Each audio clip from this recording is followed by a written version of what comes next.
여러분 안녕하십니까. 계속해서 대구 경북 소식입니다. 대구와 경북 지역에는 장마 전선의 영향으로 비가 오락가락해 어제부터 지금까지 강우량은 대구 16mm를 비롯해 고령 41.5, 안동 6.5, 구미 2.5mm 등입니다. 대구 기상대는 모레까지 장맛비가 30에서 70mm가량 더 내리겠고 곳에 따라 천둥과 번개를 동반해 시간당 20mm 이상의 강한 비가 내리는 곳이 있겠다고 예보했습니다. 한편 오늘 낮 최고 기온은 대구 28.1도, 안동 30.2도, 포항 30도 등으로 어제보다 2도가량 낮았고 내일 낮 최고 기온도 오늘과 비슷한 29도에서 31도의 분포가 되겠습니다. 공원지구를 해제시켜주는 과정에서 특혜 논란이 불거졌던 옛 대구 연초 제조창 자리에 대형 주상복합 아파트가 들어설 예정이어서 역사적, 문화적 자산이 사라지게 됐다는 아쉬움을 남기고 있습니다. 도건협 기자가 취재했습니다. 철거 중인 옛 전매청 대구 연초 제조창입니다. KTNG는 이 자리에 대형 주상복합 아파트를 짓기로 하고 지난 2008년 사업 승인을 받아 다음 달부터 본격적으로 사업을 시작합니다. 전에 사업 승인 났던 게 이제 평형이 좀 대형 평형이고, 그래서 좀 작은 평형으로 해가지고, 설계 변경 들어가려고 준비 중에 있습니다. 지금 8월 정도에 지금 접수하려고요. 4만 8천 제곱미터에 이르는 연초 제조창터 절반 이상이 아파트로 들어가고 나머지는 대구시에 기부 체납됩니다. 아파트가 들어서는 부지 면적이 한 2만 7천 제곱미터가 되고 기부 체납해야 되는 면적이 수창 120은 15,000 제곱미터 정도, 그다음에 노인복지시설이 4,000 제곱미터 해서 그 3개 시설이 한 19,000 제곱미터가 됩니다. 이 시설들은 KTNG 전체 부지 면적의 한 46%에 해당하는 면적입니다. 지난 1999년 KTNG가 대구 연초 제조창을 폐쇄하자 당시 대구시장이었던 문희갑 시장은 대구 상고가 있던 자리와 함께 이곳을 공원지구로 지정해 대법원까지 가는 소송 끝에 대구시가 승소했습니다. 그러니까 공원이 들어설 수도 있었던 겁니다. 그러나 조현영 시장 임기 후반인 2006년 초 대구시는 일부 땅을 기부 체납받는 조건으로 공원지구를 해제해 아파트를 지을 수 있는 길을 열어줬습니다. 9년 전 기준으로 KTNG는 이 사업으로 448억 원의 수익을 올릴 것으로 추정됐습니다. 법원까지 가서 소송까지 하면서 공원부지를 묶어놓은 거를 지금 그 뒤에 그렇게 아파트 짓는 거로 이렇게 해가지고 해제부지 돼버리는 게 참 아쉬운 이야기죠. 새로 부임한 시장들은 이런 걸 다시 한번 검토해줬으면 하는 게 제 생각이에요.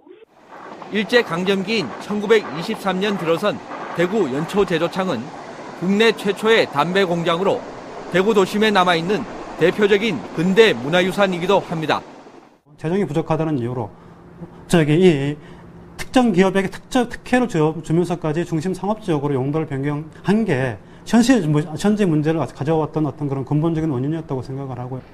시민들의 휴식 공간으로 새롭게 자리매김할 수도 있었던 대구 연초 제조창은 이제 특혜와 난개발 논란 속에 역사 속으로 사라지게 됐습니다. MBC 뉴스 도건협입니다.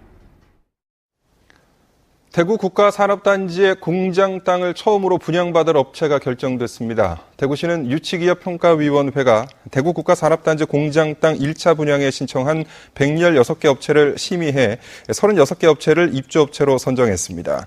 대구 기업은 삼보모터스를 비롯한 32개 여외 기업은 4개로 매출 규모로 보면 100억 원 이상이 25개인데 3개 업체는 1,000억 원이 넘습니다.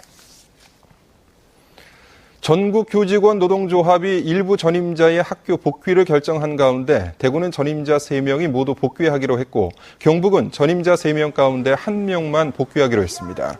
전교조 본부는 기자회견을 갖고 최소한의 집행력을 지키고 무차별적인 대량 해직을 막기 위해 고육지책으로 일부 전임자의 현장 복귀를 결정했다며 지역적 특수성 등을 고려해서 복귀자의 범위를 판단했다고 설명했습니다.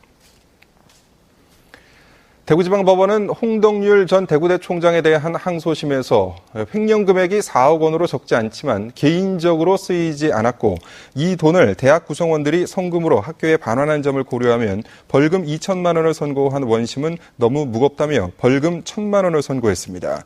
홍 전 총장은 재판 이후 더 이상 총장 인준과 관련한 법적 결격 사유를 찾을 수 없게 된 만큼 다음 주 월요일 이사회에서 자신을 총장으로 인준할 것으로 기대한다고 말했습니다. 대구지방법원 제12형사부는 언론을 통해 수사 진행 경과 등이 다수 보도돼 배심원들이 증거로만 판단하는 것이 어려울 것으로 보인다며 28개월 된 아들을 살해하고 시신을 유기한 혐의로 기소된 22살 정모 씨 재판을 국민참여재판으로 진행하지 않기로 했습니다. 정 씨는 지난 3월 인터넷 게임을 하러 외출해야 하는데 28개월 된 아들이 잠을 자지 않는다며 여러 차례 때려 숨지게 한 뒤 시신을 유기한 혐의로 기소돼 국민참여재판을 요구했습니다. 경상북도 소방본부는 폭염으로 환자가 발생하면 현장에서 즉시 전문적인 응급처치를 할 수 있도록 구급 출동 체계를 재정비했습니다. 경상북도 소방본부는 전문 인력 720명을 배치하는 등 폭염 구급대를 운영하고 얼음조끼와 생리 식염수 등도 갖추었습니다. 대구 성서경찰서는 지난 2009년 8월부터 지난해 2월까지 대구 달서구의 한 아파트 입주자 대표 회장과 부회장을 맡으며 모두 15차례에 걸쳐 관리비 7,900만 원을 빼돌린 혐의로 66살 배모 씨 등 2명을 불구속 입건했습니다. 경찰 조사 결과 이들은 하지도 않은 공사를 한 것처럼 허위 지출 결의서를 작성해서 아파트 관리비 통장에서 돈을 빼낸 것으로 드러났습니다. 대구지방검찰청 김천지청은 감정평가 사례금 명목으로 수억 원을 받은 혐의로 감정평가사 51살 A씨 등 3명을 불구속 기소했습니다. A씨는 친구 B씨와 함께 지난해 7월 국방부 훈련토로 편입되는 C씨의 토지 등을 70억 원에서 80억 원가량의 높은 가격으로 감정평가해주고 다른 감정평가 법인에도 로비를 해달라는 부탁을 받고 C씨로부터 2억 원을 받은 혐의를 받고 있습니다. 지금까지 대구 경북 소식이었습니다. 고맙습니다.